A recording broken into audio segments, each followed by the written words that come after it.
नमस्कार विद्यार्थी मित्रांनो, आज आपण पाहतोय वर्ग 5वी आणि वर्ग 8वी यासाठी मराठी व्याकरणावर आधारित काही जे प्रश्न विचारले जातात त्याचं काही महत्त्वाचं आपण टॉपिक पाहतोय, जोड शब्द आणि संयुक्त शब्द. तर आपण जर आमच्या या चॅनलला वर नवीन असाल तर आमची चॅनलला नक्की सबस्क्राईब करा. सबस्क्राईब करणं अगदी फ्री असतो. ठीक आहे. तर आपण नवीन असाल तर आमच्या चॅनलला आपण नक्की सबस्क्राईब करा, म्हणजे असे नवनवीन व्हिडिओ आपल्याला पाहायला मिळतील. आम्ही पूर्ण व्हिडिओज यामध्ये टाकणार आहोत. आवडलं तर नक्की कमेंट पण करा आणि काही टॉपिक जर तुम्हाला सांगायचे असतील तर ते पण आम्हाला सांगा. तर यामध्ये आपण सगळ्यात पहिला आपण जोड शब्द शिकूया. तर या जोड शब्द कोणाला म्हणतोय, तर दोन स्वतंत्र शब्द जर जोडले जात असतील, दोन स्वतंत्र शब्द जर जोडले जात असतील आणि त्यांचा मूळ अर्थ बदलत नसेल तर त्यांना आपण जोड शब्द म्हणतोय. तर दोन शब्द म्हणजे हा एक शब्द असेल आणि अजून दुसरा एक शब्द असेल, असे दोन शब्द जर जुळत असतील आणि त्यांचा अर्थ कायम राहत असेल, म्हणजे अर्थ बदलत नसेल, अर्थ हा कायम असेल, तर त्याला आपण जोड शब्द म्हणतोय. अर्थ त्यांचा काय राहत असेल, कायम, तर त्यांना आपण जोड शब्द म्हणतोय. आता याचं काही उदाहरण घेऊया आपण. उदाहरण घ्यायचं झालं तर जसं आई वडील, आई आणि वडील.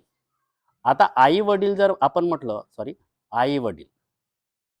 आता यामध्ये आई वडील जर आपण जर म्हटलं तर आई हा एक शब्द झाला, वडील हा एक शब्द झाला आणि हे दोनही जोडल्या गेलेले आहेत, याला आपण जोड शब्द म्हणतोय. आणि यांचा अर्थ बदलत नाही. आई आईच आहे आणि वडील वडीलच आहेत, तर यांचा अर्थ मात्र कायम आहे, तर याला आपण जोड शब्द म्हणतोय. दुसरं आहे सुख दुःख. सुख दुःख, सुख दुःख. आता सुख दुःख, सुख सुख आहे, दुःख दुःख आहे, यांचाही अर्थ बदलत नाही, म्हणून हे सुद्धा आपले जोड शब्द आहेत. त्याच्यानंतर भाऊ बहीण, भाऊ बहीण. आता भाऊ बहीण, तर याच्यामध्ये आपल्याला माहित आहे भाऊ भाऊ आहे आणि बहीण बहीण आहे, म्हणजे अर्थ कायम आहे, म्हणजे हे सुद्धा जोड शब्द आहे. तर आपल्याला समजलं असेल की जेव्हा दोन शब्द जुळतात आणि त्यांचा अर्थ कायम असतो त्याला आपण जोड शब्द म्हणतोय. लक्षात आलं असेल आपल्याला. तर हे जोड शब्द आहेत जे मी आपल्याला यामध्ये सांगितलं गेलेलं आहे. तर हे आहेत. त्याचबरोबर अजून एखादा घेऊ शकतो आपण, जसं दिवस रात्र. दिवस रात्र, दिवस रात्र. आता हे जे दिवस रात्र जे आपण म्हणतो, तर याच्यामध्ये याचा अर्थ मात्र कायम आहे. दिवस दिवसच आहे आणि रात्र रात्रच राहील, त्याच्यामुळे हे जोड शब्द आहेत. आय होप की आपल्याला एवढं जोड शब्द म्हणजे काय ते समजलं. आपण जर नवीन असाल तर आमची चॅनल नक्की सबस्क्राईब करा. कुठलाही व्हिडिओ पाहताना पूर्णपणे व्हिडिओ पहा, म्हणजे आपल्याला ते समजायला सोपं जाईल. त्याच्यानंतर आपण पाहूया संयुक्त शब्द. आता हा संयुक्त शब्द म्हणजे काय होत आहे, तर संयुक्त याचा अर्थ होतो की हा जोडला जाईल. आता दोन किंवा अधिक शब्द जेव्हा एकरूप होतात, तर दोन किंवा अधिक शब्द असतील, दोन किंवा अधिक शब्द, ठीक आहे. तर दोन किंवा अधिक शब्द एकरूप होतील आणि एकरूप होऊन यांचा अर्थ बदलल. लक्षात ठेवायचं, नवीन अर्थ यामध्ये निर्माण होईल. अर्थ बदलेल, यामध्ये नवीन अर्थ, नवीन अर्थाचा एक शब्द तयार होईल. नवीन अर्थाचा. इथं बघा, जोड शब्दामध्ये काय होत होता, जोड शब्दामध्ये शब्द जेव्हा एकत्र यायचे त्यांचा अर्थ मात्र कायम राहायचं, आई वडील सुख दुःख असं. पण संयुक्त शब्दामध्ये तसं नाही. तर संयुक्त शब्दामध्ये शब्द शब्द एकत्र येतात आणि शब्द एकत्र होऊन नवीन अर्थाचा यामध्ये नवीन शब्द यामध्ये तयार होतो. जसं एक उदाहरण घेऊया. जसं एक शब्द आहे, समजा सूर्य. सूर्य, सूर्य सूर्य आहे आणि दुसरा आहे उदय. उदय म्हणजे उगम होणं, आहे ना. आता याचा एक शब्द तयार होतो, त्याला आपण म्हणतोय सूर्योदय, आहे ना, सूर्योदय. आता सूर्योदय जर आपण जर म्हणलं तर यावरून आपल्याला लक्षातच आलं असेल की नवीन अर्थाचा शब्द यामध्ये तयार झाला. नवीन अर्थाचा यामध्ये शब्द तयार झाला. अजून एक घेऊया. जल. जल म्हणजे पाणी होते आणि पान, है ना, याचा होतो जलपान. जलपान. आता जलपान करणं आपल्याला माहितच आहे. जलपान, पाहुणे मंडळी आले की आपण त्यांना जलपान करतो, है ना. आता जल वेगळं आहे, जल म्हणजे पाणी आणि पान म्हणजे झाडाचे पानं. पण जेव्हा आपल्या घरी पाहुणे येतात तर त्यांना काही झाडाचे पानं आणि पाणी नाही देत, तर त्यांना आपण जो प्यायला पाणी वगैरे देतो त्याला आपण जलपान करणं म्हणतोय. ठीक आहे. त्याच्यानंतर एक आहे विद्या आणि दुसरा आहे आलय. आलय म्हणजे येणं. आता याचा शब्द तयार होतो विद्यालय. विद्यालय. ज्यामध्ये तुम्हाला विद्या दिली जातो त्याला विद्यालय म्हणतो, है ना, म्हणजे शाळा एक प्रकारचं. तर हे झालं आपलं संयुक्त शब्द. आपल्याला समजलं असेल. बघा, जोड शब्द म्हणजे काय होतो आणि संयुक्त शब्द म्हणजे काय होतं, पटकन पाहूया.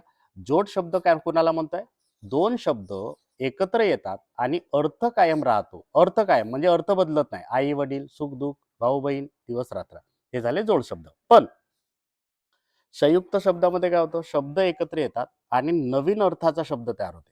म्हणजे अर्थ मात्र यामध्ये नवीन येतो, म्हणजे अर्थ बदलतो.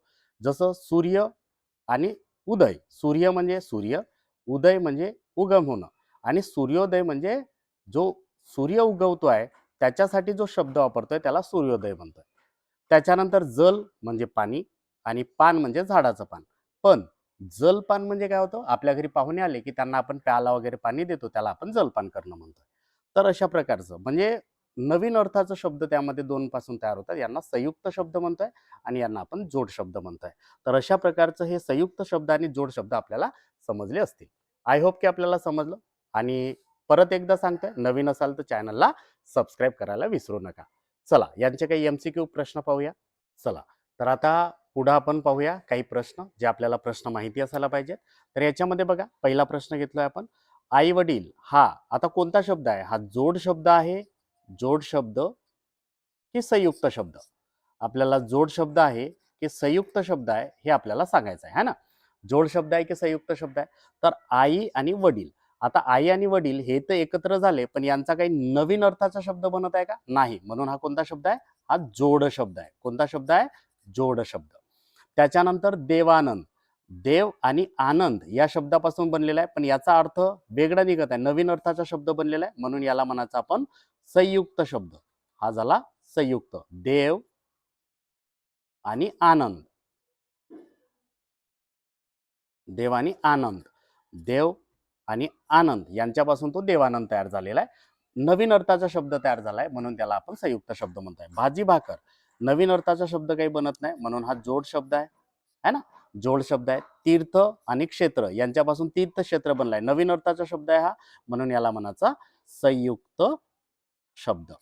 तर अशा प्रकारचे मी हे 4 प्रश्न यामध्ये आपल्यासाठी घेऊन आलेलो आहोत.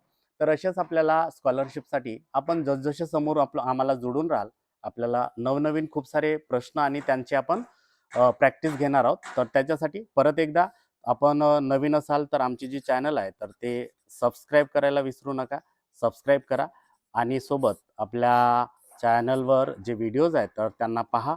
त्याचबरोबर लाईक आणि शेअर करा मित्रांसोबत. आणि काही जर टॉपिक जर आपल्याला जर हवे असतील तर त्या टॉपिक्सच्या व्हिडिओ बनवण्यासाठी आम्हाला ते कमेंट करा की आपल्याला कोणत्या टॉपिकवर व्हिडिओ पाहिजे. धन्यवाद.